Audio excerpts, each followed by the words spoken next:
Students, आज हम 10th class के मैथ की 15.5 एक्सरसाइज का क्वेश्चन नंबर 9 करेंगे, ट्रिग्नोमेट्री का। ये क्वेश्चन थोड़े से अब हार्ड हैं। हार्ड तो नहीं हम कह सकते, अगर आपने प्रैक्टिस की है तो आपको ये इजी लगेंगे, लेकिन थोड़े बड़े हैं। लेकिन है क्या सलूशन, दिमाग में आपने यही बात रखनी है। आपको any how right angle triangle बनानी है और उसको सॉल्व करना है। और सॉल्व का एक ही मेथड है आपके पास। वो मेथड ये है कि एक गिवन साइड होती है और एक पूछी हुई साइड होती है। जो उन्होंने एक रिक्वायर है उन्हें और एक गिवन है, तो आपको एक दे रखी है और एक पूछ लिया आपने, उन दोनों के बिटवीन रिलेशन बनाना है। अभी देखिए, Ali standing in a stream, Ali एक नदी में खड़ा है। Find that the measures of the angle of the elevation of two tree, उसने वहाँ खड़े हुए देखा कि दो दरख्त हैं जिनके एंगल क्या बन रहे हैं। उसने देखा कि एंगल ऑफ एलिवेशन उनके बन रहे हैं। उनकी ऊंचाई कितनी है, एक 6 मीटर का है और एक 8 मीटर का है। Opposite bank of the line with the him are of the, यानी वो इसके नदी के किनारे पर एक इस तरफ है और एक उस तरफ है और दरमियान में वो खड़ा है। 30 डिग्रीज एंड द 45 डिग्री, यहाँ क्लियर आपको पता चल रहा है कि उसकी एक तरफ एंगल बन रहा है 30 का और दूसरी तरफ बन रहा है 45 का। Find the width of the stream, stream की विड्थ मालूम करनी है, नदी की चौड़ाई कितनी है। अभी देखिए, वर्ड जो रिस्पेक्टिवली यूज़ हुआ है, इट मीन्स क्या है कि यहाँ पर आपको 6 और उसके बाद 8 दिया है और फिर 30 और उसके बाद आपको 45 दिया है। तो समझे 6 वाला एंगल कौन सा होगा, 30 का होगा। बिल तरतीब होता है इसका मायना। 6 वाला कौन सा होगा, 30 का होगा। आप ये देखिए, हमने 6 सेंटीमीटर वाला 30 का एंगल बनाया है।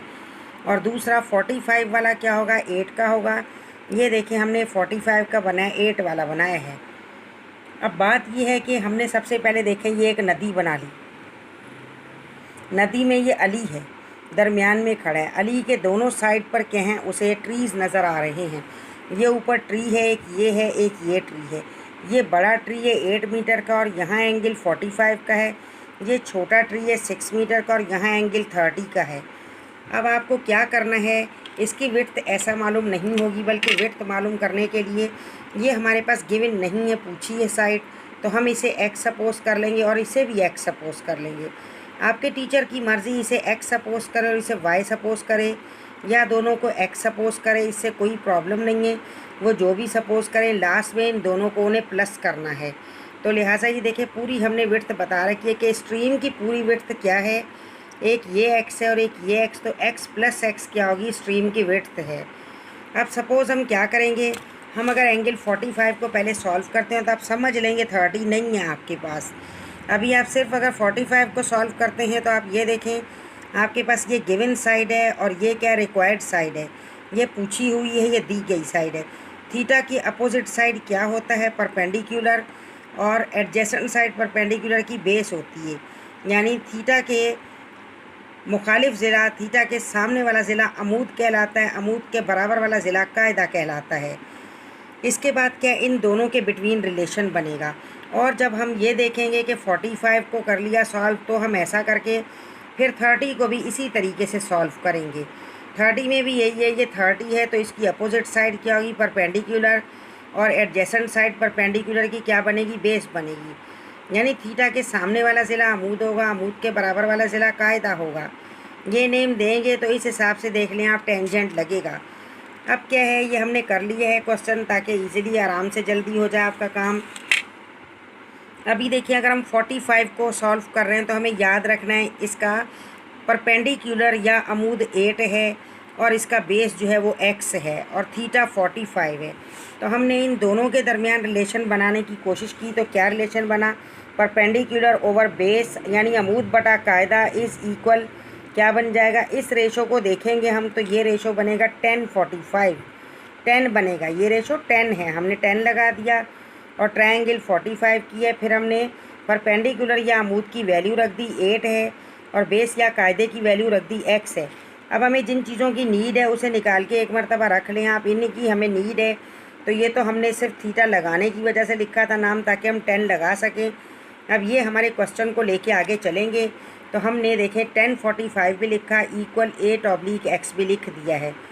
10/45 की अगर आप वैल्यू मालूम करेंगे तो ये देखें कैलकुलेटर में वैल्यू मालूम करने का क्या तरीका है। ऑन किया हमने ऑन करके अब इसकी वैल्यू देखें हमने क्या की, हमने इसमें लिखा 10, ये 10 लिखा और 10 के बाद क्या है 10, क्योंकि 45 की वैल्यू मालूम करनी है, 45 एंड इक्वल दबाया तो ये देखें कितनी वैल्यू आई है, इसकी वैल्यू आई है 1, यानी 1 लिखा इसकी वैल्यू आई। अब हम ये क्या हम 1 पुट कर देंगे, ये देखें 1 वैल्यू आ गई। अब हमने यहाँ की क्या किया, इसकी वैल्यू देखें 1 पुट कर दी है एंड इज़ इक्वल ऐसा लगाया, बाय क्रॉस करने पर x इज़ इक्वल 8 मीटर आ गया है। अब ये क्या है, एक x आया हमारे पास, हमने एक ट्रायंगल सॉल्व किया है 45 वाला। अभी हम 30 वाला ट्रायंगल सॉल्व करेंगे। ये देखें 30 वाले ट्रायंगल का नेम क्या है, CDE या EDC, कोई भी आप नेम दे सकती हैं। हमने क्या लिखा, इन ट्रायंगल 30 में इन ट्रायंगल CDE हमने ये नाम दिया है। और दोनों साइड्स को दोबारा हम लेंगे क्योंकि एक साइड क्या है हमें गिवन है और एक हमसे रिक्वायर्ड है, पूछी गई है। इन दोनों का रिलेशन हमने बनाया, कोशिश की कि हम शुरू वाले बनाएं। तो हमने परपेंडिकुलर ओवर बेस लिखा यानी अमूद बटा कायदा लिखा। जब हमने परपेंडिकुलर ओवर बेस लिखा यानी अमूद बटा कायदा लिखा तो हमें पता चला कि इसका क्या होगा रेशो, इसका रेशो बनेगा हमारे पास 10। हमने 10 लगा दिया और 30 इन्होंने दे रखा है। फिर हमने परपेंडिकुलर की वैल्यू देखी तो वो 6 है और बेस की वैल्यू कितनी है, x है। अब यहाँ भी हमें नीड किसकी है, हमें इसकी नीड है और इसकी नीड है।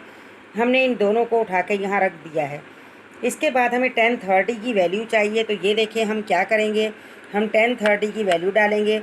किस तरह, हमने पहले 10 को प्रेस किया, 10 को प्रेस किया, देखिए 10 आ गया। इसके बाद हमने 30 को प्रेस किया और फिर हमने इक्वल को दबाया है 0.577। अब ये देखिए हमने क्या किया, 10 30 की जगह उसकी वैल्यू 0.577 डाल दिए, इक्वल 6/x पुट कर दिया है। अब इन दोनों का रिलेशन ऐसा होता है कि ये एक दूसरे के साथ अपनी जगह एक्सचेंज कर सकते हैं, या आप यूँ भी कह सकते हैं मल्टीप्लाई करके आप बाहर निकालेंगे तो एक स्टेप ज़्यादा हो जाएगा। जब भी ऐसी पोजीशन हो इसे यहाँ रख दिया करें और इसे यहाँ रख दिया करें, क्योंकि ये आपस में रिश्तेदार है, कोई झगड़ा नहीं है। तो बाय क्रॉस में ये रिलेटिव है एक दूसरे के। तो ये वहाँ चला गया और वो ईज़िली यहाँ आ गया है। अब 6 को डिवाइड करेंगे 0.577 से, तो 6 को हम डिवाइड करते हैं 0.577 से। देखिए 6 हमने लिया और इसको डिवाइडेड बाय 0.577। देखें 6 0.577 इज़ इक्वल 10.398। राउंड अप करने की ज़रूरत नहीं है क्योंकि ऑलरेडी 9 है, 8 का हम एक उसमें ऐड करेंगे तो 10 बन जाएगा और उसकी भी इम्पोर्टेंस ख़त्म हो जाएगी। इसलिए 10 1 और 0 होता है, तो यहाँ 10.39 लिख लें। ये देखें ये लिखा हमने 10.39। ये क्या हमारे पास मालूम हो गया, ये दूसरा हमारे पास x मालूम हुआ। यहाँ हमने हाईलाइट करके आपको बता दिया है कि x इज़ इक्वल 10.39 मीटर्स। ये हो गया। अभी विड्थ ऑफ स्ट्रीम कितनी है हमारे पास, देखें width of stream x plus x है। ये हमने बताया कि x प्लस x है, इस वजह से विड्थ ऑफ स्ट्रीम के लिए। और नेम देखें, इसका नेम क्या है, BD। इसका नेम क्या है, BD या DB, कुछ भी आप लिख सकते हैं। सीधी ABC लिखें तो BD बनेगा। ये देखें width of the stream BD। Now BD means x plus x। हमने पहले आपको यहाँ मेंशन कर दिया है कि BD बराबर किसके, x प्लस x के है। ना वैल्यू इसमें पुट करें बेटा, x की एक वैल्यू हमारे पास क्या आई है, पहली वैल्यू हमारे पास आई है 8, हमने वो पुट कर दिए। और दूसरी वैल्यू कितनी आई है हमारे पास, 10.39 आई है। इन दोनों को प्लस करेंगे तो 18.39 आ जाएगा। और ये क्या 18.39 हमारे पास होगी विड्थ ऑफ द स्ट्रीम। लिहाजा विड्थ ऑफ द स्ट्रीम 18.39। अभी आप इस क्वेश्चन को अच्छे से समझें। इसकी अगर आपने फिगर किसी भी प्रॉब्लम की न्यूमेरिकल की सही बना ली तो आप वो लाजमी सही कर लेंगी। अगर आपने फिगर में मिस्टेक कर दी तो रेशो बिल्कुल भी सही नहीं बन पाएंगे। इसलिए फ़िगर की बार बार प्रैक्टिस करें, प्रैक्टिस करके उसे सवाल को करके देखें। और जिनके पास मेरा व्हाट्सअप नंबर है, सवाल करके मुझे सेंड करें, मुझे पता चले कि आपने सवालात किए हैं। और इससे आगे ख़ुद कोशिश करें, लेकिन वो भी मैं आपको करवा दूँगी। आप कोशिश करेंगे तो आपकी प्रैक्टिस अच्छी हो जाएगी और आप जल्दी सीखेंगे। चैनल को सब्सक्राइब करें अगर अभी तक आपने नहीं किया। वीडियो को लाइक करें और शेयर करें अपनी फ्रेंड्स के साथ, अपने रिलेटिव्स के साथ, अपनी कज़न्स के साथ। और उसके बाद कमेंट्स करें और हार्ड वर्क करें। इंशाअल्लाह ताला कामयाब होंगी। Okay, good bye.